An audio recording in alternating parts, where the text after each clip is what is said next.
Conflict is present in any situation where there are human beings, be it a family, a group of friends, a larger organization like a company, or even a country or a region.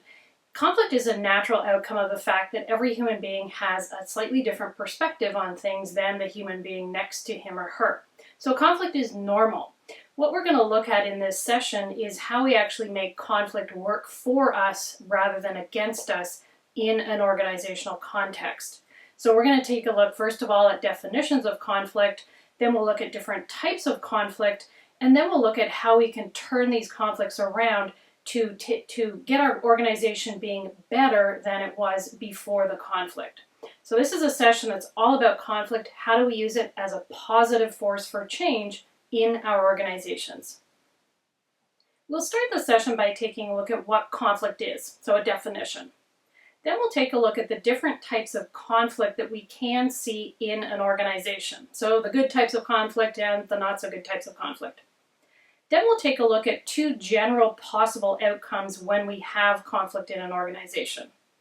We'll take a look at different conflict resolution styles that we might choose to apply to different situations.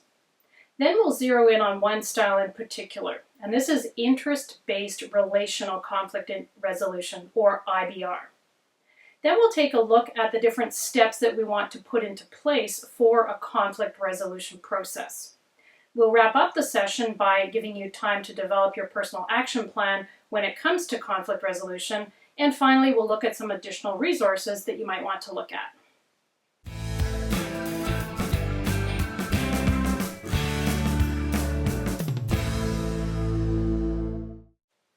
Let's start with a definition. Conflict is a situation in which two or more parties are in opposition, and this opposition creates tension or discord. The parties can be one person, two people, three people, 100 people, 1,000 people. It doesn't matter, but collectively those people have a similar perspective and it is in opposition to another group of people with a different perspective. And these different perspectives can come from many different sources. So we can have different perspectives because we have different priorities, we have different values, we have different education, we have different past experiences or backgrounds, or we even have different personalities.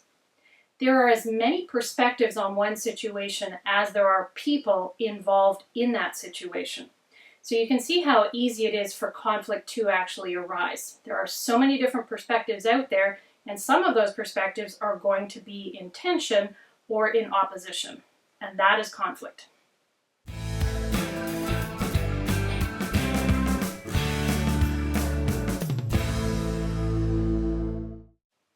The first thing that we have to get our heads around in order to sort out conflict and to make conflict work positively for our organizations rather than negatively is what type or types of conflict we're actually dealing with in a particular situation.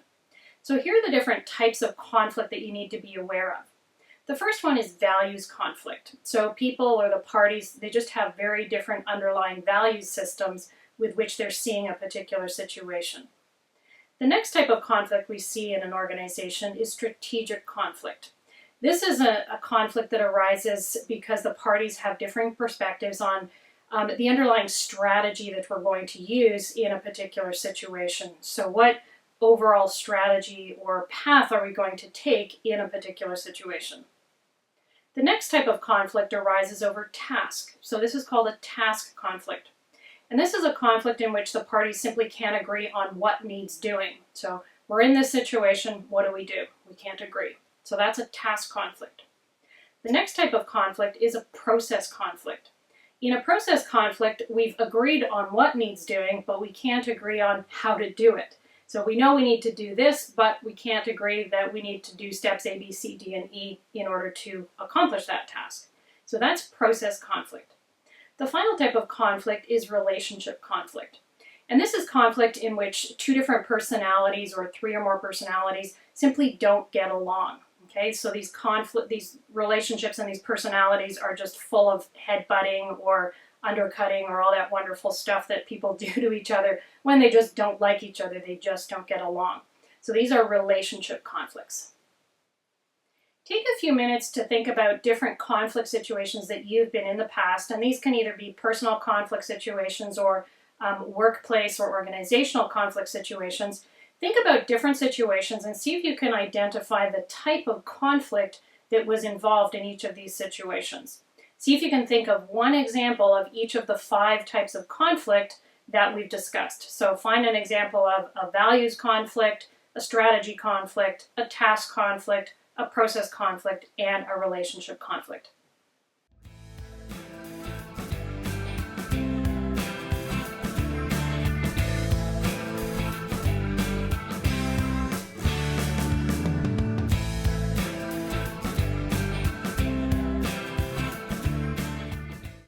The word conflict has a pretty negative connotation. When we hear the word conflict, we're like, oh, no, that's a bad thing. We don't want to go there.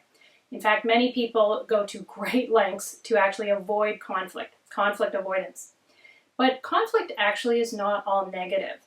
We can use conflict very strategically, both in our personal lives and in our professional lives and with our organizations, in a positive way. So there really are 2 types of conflict. There is conflict that is good, and there's conflict that's not so good. So let's take a look at the good and not so good types of conflict. The good type of conflict is functional or constructive conflict. This is conflict that is well managed and strategically managed in order to move the organization forward towards positive outcomes. So the organization becomes better and stronger and more effective as a result of the conflict. This is true at the individual level as well. The individuals in the organization grow and become stronger and more competent as a result of the conflict. So that's the good type of conflict. On the opposite side to functional or constructive conflict, we have dysfunctional conflict. Dysfunctional conflict is conflict, first of all, that usually doesn't get resolved at all, or if it gets resolved in a very destructive manner. So it is very harmful to an organization. It's very harmful to the individuals within that organization. So it's very, very destructive. The organization comes out at the other end of dysfunctional conflict much weaker and much less effective. So that's the bad type of conflict. Understanding the good versus bad types of conflict, so the functional versus dysfunctional conflict, is really important. So we're going to take a few minutes just to delve into these a little bit more deeply. First of all, at the individual level, and then at the organizational level. At the individual level, if we have functional or constructive conflict outcomes, we have, first of all, a greater level of creative problem solving in the individuals, a greater decision-making ability, a greater ability to deal with stress, better personal relationships with colleagues, greater motivation, a greater sense of commitment to the organization, and a greater ability to manage or implement change. These are all really, really positive outcomes from functional or constructive conflict. Now let's take a look at the opposite side. If we have dysfunctional conflict outcomes at the individual level, it is really destructive.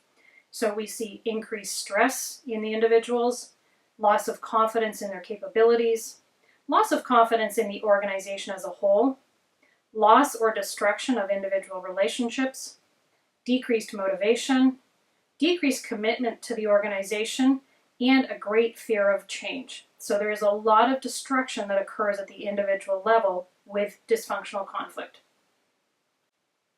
Now let's take a look at the organizational level. When we have functional or constructive conflict outcomes, we have higher quality products or services, we have more efficient processes, we have much more organizational cohesion, so the organization just holds together that much stronger. The organization has clearer goals and clearer objectives, and overall there's greater organizational energy. So these are really positive outcomes when we have functional or constructive conflict outcomes. And finally, let's look at the destructive side. If we've got dysfunctional conflict outcomes at the organizational level, we've got a decrease in product and service quality, very often a significant decrease there. We've got less efficient processes. It just takes longer to get things done, or they don't get done at all. There's significantly less organizational cohesion. So if you see an organization literally tear itself apart, it's undergoing dysfunctional conflict. We see a lack of clarity in goals and objectives, so no one can agree, or there's no clarity in terms of where the organization's going. And finally, we see decreased organizational energy. The organization as a whole either becomes very lethargic or completely grinds to a halt. So these are very destructive outcomes when we have dysfunctional conflict. Take a few minutes to think about some of the conflict that you've seen in your professional experience. Looking at it from both an organizational level and an individual level, think of examples of functional conflict outcomes that you've seen and dysfunctional conflict outcomes that you've seen. And look at these once again from both the individual level and from the organizational level. So on the functional side of things, what great stuff came out of this conflict, and on the dysfunctional side of things, what destructive stuff happened as a result of this conflict. So think of your own personal examples of functional and dysfunctional conflict outcomes.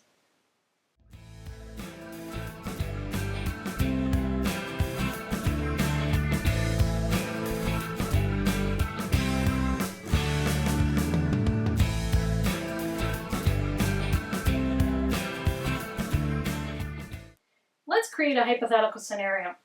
You're in your organization and you've got a conflict. First of all, you identify, yes, we have a conflict. Then you identify the type of conflict that you've got. Then you look at the possible functional conflict outcomes you could have and the dysfunctional conflict outcomes. And you realize, you know what, we really don't want these dysfunctional conflict outcomes to arise. So what do? This is where conflict resolution comes in. We've identified we have a conflict, we know the type of conflict, and we've identified the possible positive and negative outcomes of this conflict, and we want to do something about it so that our organization thrives rather than weakens as a result of this conflict. So conflict resolution is a series of skills and techniques that we apply to a situation in order to either diffuse the conflict, alleviate it, or eliminate it altogether. Researchers and practitioners have identified 5 general types of conflict resolution styles. So 5 sets of skills and techniques that can be applied in order to resolve a particular conflict or address a particular conflict. There is no one specific conflict resolution style that's the best. Okay? What we have to do when we approach conflict is we have to strategically select the conflict resolution style that fits that particular situation and that particular conflict. So we have to know the conflict resolution styles, analyze the situation, and then apply the best conflict resolution style for that situation. This is challenging because as individuals, we all kind of have a default conflict resolution style. So we have a particular style that we're really comfortable with and that we prefer over all the other styles. The problem is, a particular situation may actually not warrant our favorite conflict resolution style. So we really have to back off of our default comfort zone when it comes to conflict resolution and select the style that best fits the situation, not the style that we're most comfortable with. The first conflict resolution style is a competitive style. In a competitive style, both parties are going for a win-lose situation. So one of the parties will be the winner and one of the parties will be the loser, and both parties know this. Interestingly enough, with a competitive conflict resolution style, this used to be the default style in Western society in almost all situations. There had to be a winner and there had to be a loser. And we've realized over time that this is actually, in most situations, not the best style to go after, because a winner and a loser creates a have and a have-not situation, and that's not necessarily what we want. So the ultimate example of when a competitive style doesn't work is the nuclear arms race of the Cold War. So in a competitive style, if this had unfolded towards its natural endpoint, one party would have started a nuclear war and the other one would have reciprocated, and the person left standing at the end of this was the winner, so to speak.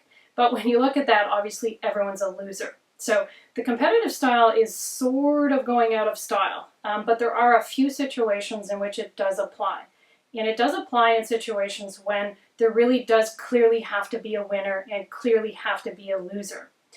This could be in situations where there is negotiating going on for who's going to get a particular contract, for example. The classic place where we see a competitive style of conflict resolution is in the sports arena. In most sports scenarios, there's a winner and there's a loser, and that's the conflict resolution that unfolds in the sporting arena. But unless there really absolutely has to be a winner and a loser, The competitive style, it really doesn't apply to situations today. The next conflict resolution style is the compromising style.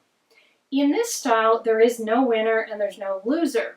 What we do if we're conflicting parties in this conflict situation is we find the middle ground. So if winning is over here and losing is over here, we find that place in the middle where both of us neither win nor lose, but we both are comfortable being in that middle place. So for example, if I want to pay $100, but you want me to pay $200 for something, our compromise is going to be $150 because it's right in the middle of what both of us want. So that's a compromising style. And we see this all the time. We see a lot of negotiating going on where we're trying to find that middle ground compromise between the absolute win and the absolute lose for different parties. So that's compromise. We see it all the time. The accommodating style of conflict resolution is fairly similar to the compromising style. Once again, there's no real win or lose in an accommodating style, but we kind of find that place of accommodation between the two sides in a bit of a different way. Instead of picking the position midway between a win-lose, so instead of going, you want me to pay $200, but I only want to pay $100, and saying we'll pay $150, that's the compromise. In an accommodating style, one of the parties would say, you know what, it really doesn't matter to me. This is just not that important. It's not a battle that's worth fighting for me.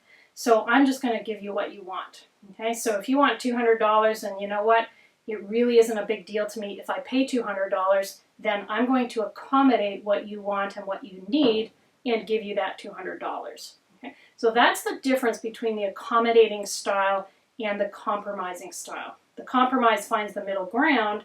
In the accommodating style, one party realizes, you know what, this is just not that important to me, so I'm okay with you having what you want. An accommodating style is really interesting because it does force all of the parties involved in a conflict to really place value or priority on different aspects of the conflict or of the conflict overall. This is what we call choosing your battles. So the accommodating style forces the parties to choose their battles. Is this important to me? If it is, I really need to get this outcome. If it's not important to me, you know what? It's okay for you to get the outcome that you want instead. The next conflict resolution style is the avoiding style, and this is exactly what it sounds like. In the avoiding style, one party simply does not want to engage in this conflict, so he or she or that party just says, I'm not fighting this battle, and they just do everything possible to avoid this particular conflict. So this is kind of where we have an agree to disagree type situation. If something if a conflict arises and I just don't want to deal with it, I just don't go there, okay? So if we're talking about something and a conflict is brewing, I just stop talking about it. And if my conflict is with you in the workplace, I'm just going to avoid coming into contact with you because I just don't have the time or the energy or the interest in engaging in a particular conflict. So an avoidance style is a little bit like choosing your battles again, but it's a much more holistic approach to choosing your battles. So in an avoiding style, one party just says, look, I am not engaging in this conflict. We're not going there. And you may think, oh, this is a cowardly approach or whatever, but it's actually a very strategic approach. We all have limited time and limited energy, and we have to select where we're going to spend that time and energy. And if a conflict is simply not worth it, we're just not going there. Okay? We're just saying, I am not engaging in this conflict, and we do whatever possible to avoid that conflict situation. There is a flip side to the avoiding style that's quite negative, and I just want to spend a couple of minutes talking about that. You don't want to use the avoiding style in fear. So many people don't like conflict. Okay, it gets them really nauseous or stressed out or very anxious, and they just don't want to go there. So they literally spend their whole lives avoiding conflict. Okay, they agree with everything someone says. They never express their opinion. They never go after what they want. They do everything possible to avoid coming up against conflicting opinions and perspectives and needs.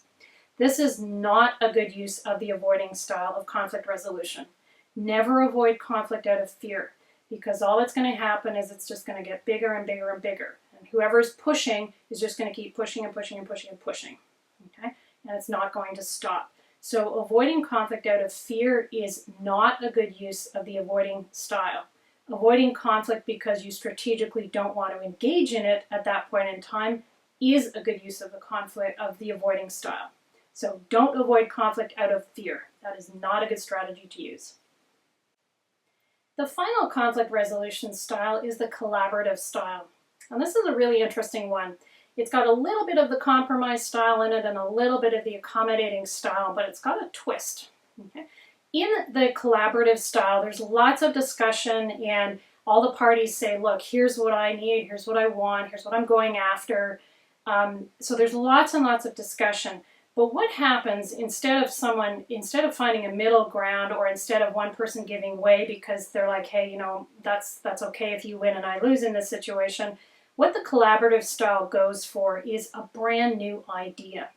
In a collaborative style, you talk and you just throw creative ideas on the table that no one had ever thought about before. So it's not a middle ground, it's a completely new idea for how to approach a situation. So a collaborative style is all about brainstorming. All of the parties agree, we're going to put all of our emotions aside, we're going to put all of everything we need aside and put all of the attention aside, and we're just going to look very objectively at this situation, and we're going to brainstorm every possible way that we could fix this situation. And then once we've got all these brainstormed ideas on the table, we're going to pick, or we're going to analyze them and decide, okay, you know what, this one won't work because of this reason, or this one would work because of this reason. And at the end of this process, we're going to pick the best brainstormed idea for this particular situation. So a collaborative style is very time consuming, it takes a lot of work, and it takes a lot of creativity. But it's really powerful because it finds solutions or resolutions that no one had thought of before in the past. So this is the really creative conflict resolution style, the collaborative style. I have 3 tasks for you in order to help you process this idea of different conflict resolution styles. The first task is to think about yourself. Take a look at yourself, put yourself under the microscope, and identify what your default conflict resolution style is. So all other things being equal, which conflict resolution style do you like and do you prefer, and which style do you automatically go towards in a situation of conflict? Your second task is to think about your default conflict resolution style again, and then analyze in which situations does this conflict resolution style help you.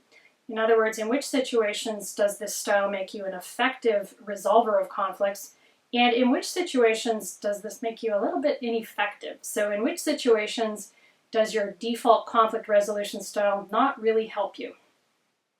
And finally, just to make sure that you've got your head around what all of these different conflict resolution styles are, think about your professional experience in the past and see if you can identify one example of each of these conflict resolution styles in action.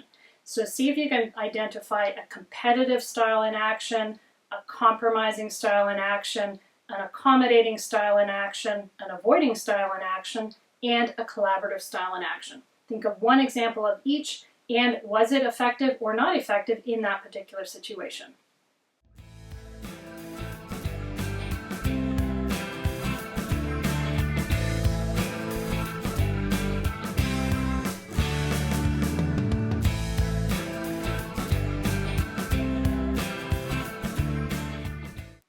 We're going to take a deeper look at the collaborative conflict resolution style. I'm going to make a really obvious statement here, and that is this. Organizations in today's world are increasingly complex and increasingly dynamic. And this complexity and these dynamics make resolving conflicts more and more challenging. And in these challenging, complex, and dynamic organizational environments, the one conflict resolution style that really works well is the collaborative style. It's very difficult to take, for example, a competitive style and make it work in a very complex and dynamic organization or situation. And same thing with avoidance and so on. So the style that we can really get a lot of mileage out of in today's complex and dynamic organizations is the collaborative style. And so we're going to take a look at it.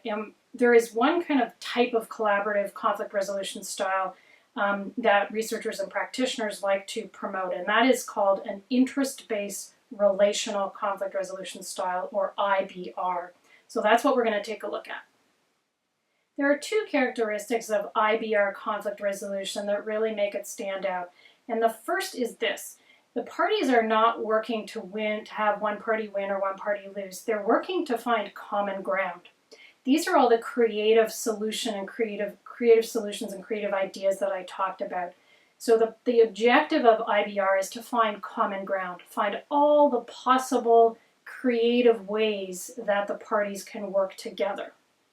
The second component of IBR that's equally important is its objective is also to preserve the relationships. In conflict, it's very, very easy for relationships to be completely destroyed, particularly if a competitive style is used or an avoiding style, things like that. Some of these styles do destroy the interpersonal relationships. So one of the key objectives, or the second key objective of an IBR approach, is to preserve those relationships. Relationships are important, and the ongoing continuance of those relationships is important. The first component of an IBR approach to conflict resolution is an obvious one because I've already said it, and that is we have to prioritize maintaining good relationships. We do this through respectful and professional communication. So in an IBR approach, there's no yelling, there's no swearing, there are no threats, there are no insults, there's no manipulation, there's none of that garbagey communication stuff that can sometimes come out in some of the other styles. So the communication is very respectful, and it is that way in order to prioritize maintaining those relationships. The second component of IBR that's really important is to separate out the people from the problem or from the conflict. It's very easy when we're in conflict situations for emotions to get heightened, and then we start kind of mixing the person together with the conflict. So what we have to do in an IBR approach is we have to pull them apart, okay? And instead of, sitting there judging this person and so on, what we do is we separate the person out and we say, okay, that's a person, I'm going to respect that person, but with that person we've got this problem, okay? And so here's the problem that we need to solve.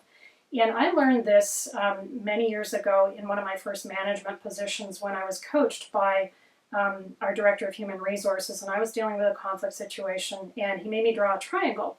And on one side of the triangle was me, on one corner of the triangle, was me, and on another corner was the staff member I had this conflict with, and on the third corner of the triangle was the problem.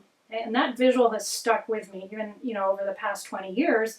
And it's a visual that you can use to help yourself separate the problem from the people. So put them on a triangle, here are the parties, and here's the problem, and it's in a very separate place from the parties. So separate the people and the problem. The next component of IBR is listening. It's really, really important for you to listen when you're using IBR as a conflict resolution approach.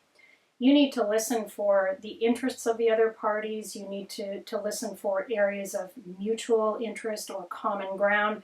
You just need to listen so that you fully understand where that person is coming from. So one of the keys to keep in mind is you should actually be listening more than you talk if you are guiding an IBR-based, an IBR conflict resolution approach. It's all about listening.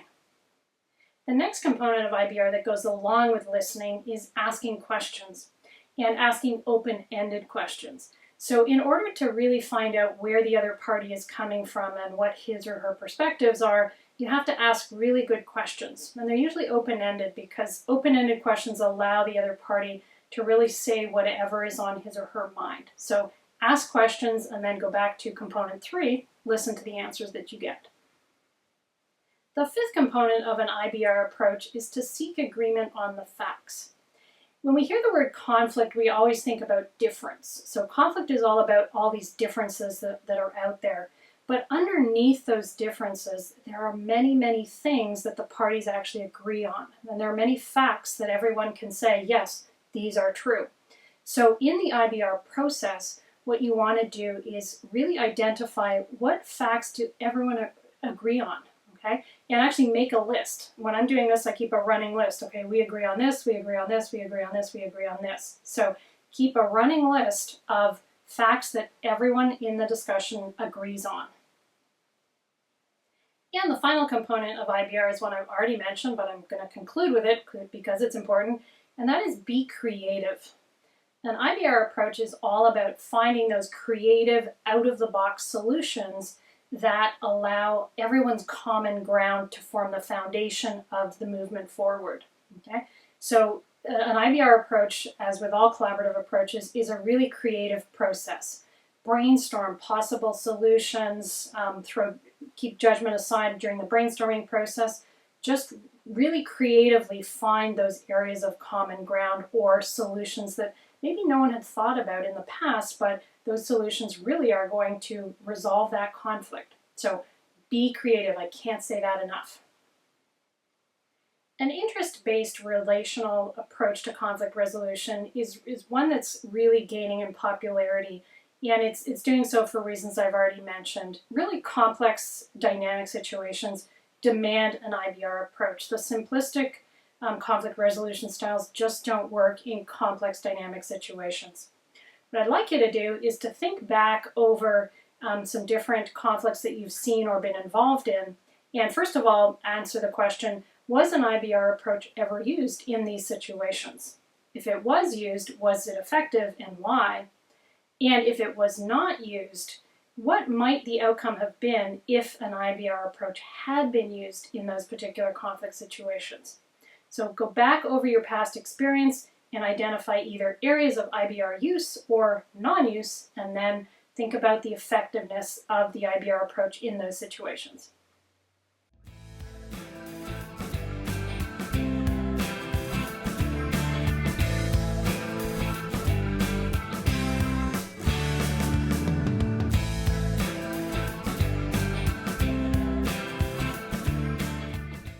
Regardless of which conflict resolution style you're going to use, you'd need to have in mind a very simple conflict resolution process. So what are the steps that you're going to take in order to resolve this process? So I'm going to introduce just a very simple 5-step conflict resolution process that you can apply to any conflict that you have to resolve. Step 1 in this process is set the rules. Step 2 is gather information. Step 3 is agree on the conflict. Step 4 is find possible solutions. And step 5 is negotiate a resolution or discuss a resolution. In step 1 of the conflict resolution, you want to set the rules by which the conflict resolution process will unfold. So what are the rules that all of the parties can agree upon as this process unfolds? Here are some rules to consider setting at step 1 of this process. First rule is one person speaks at a time. Then each person is always allowed to respond to what the other person has said, but with a time restriction. Another important rule is that all discussion will be respectful. If people raise their voices, they will be asked to leave. Another important rule is insults, put-downs, and derogatory comments will not be allowed. And similarly, coarse language will not be allowed. And a final rule to consider is only the conflict at hand will be discussed. There will be no discussion of past or concurrent conflicts. These are just some possible rules to set at step 1. Regardless of the rules that you do set, you need to set some rules. You can't just go into a conflict resolution with no process in place or no rules in place, because it will very quickly degenerate into a free-for-all, which becomes dysfunctional rather than functional. In step 2 of the process, all of the parties involved in the conflict resolution process take some time to gather information. And there's 2 main areas that they gather information about. The first main area is information about the other parties involved in the conflict resolution process. So who are they? What are their interests? What are their motivations? What are their goals for the conflict resolution? What are their perspectives? Get all the information possible about those other parties. Then the second set of information is about the conflict itself. What's the background to the conflict? What caused it? How is it affecting the organization? How is it affecting different individuals in the organization? So as objectively as possible, get information about the conflict itself. The next step of the conflict resolution process is when all of the parties agree on what the actual conflict is. So you've set the rules, and then you've shared lots of information and gathered lots of information about the other parties and about the conflict. Now you actually have to agree, all the parties have to agree on what the conflict actually is. So that's saying, here's what the conflict is, here's where the tensions are, this is what the problem is all about. In the fourth step of the conflict resolution process, all of the parties agree we're going to put all of our emotions aside, we're going to put all the tensions aside, and we're just going to brainstorm. We're going to think about all the possible solutions or resolutions to this conflict, and this will be done without judgment. So nobody's going to ridicule any options that are put on the table, just everything goes out there on the table. Regardless of what people think of it, it goes on the table. And in the final step of the conflict resolution process, all of the parties analyze each of the options that have been put on the table, and then the parties mutually agree, you know what, this is the best option that we need to go for. So of all the options that we've brainstormed, this is the option or the move forward that we're selecting. This 5-step conflict resolution process makes it look really simple, and we all know it's not so simple. You know, it's one thing to set rules about communicating respectfully, but when tensions run high and emotions get involved, sometimes that stuff goes out the window. But as long as all of the parties have in mind a really clear picture of how they want this process to unfold, it's easy to bring the parties back and say, hey, look, we need to get back to our process, and always bring things back to this process. So even though the actual unfolding of the conflict resolution might not be simple, it's really helpful to have this simple underlying process in mind as you're working through the conflict.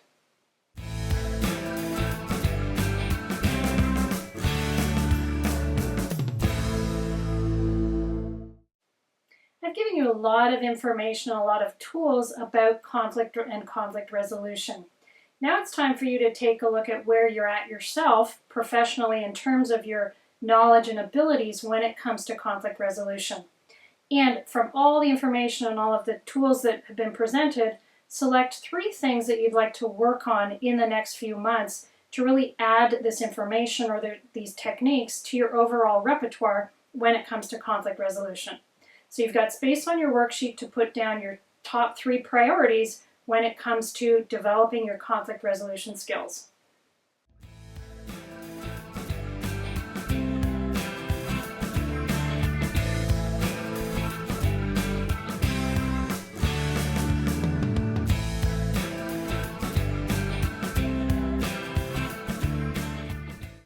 On your worksheet, I've given you the information about the different resources that were used to develop this session.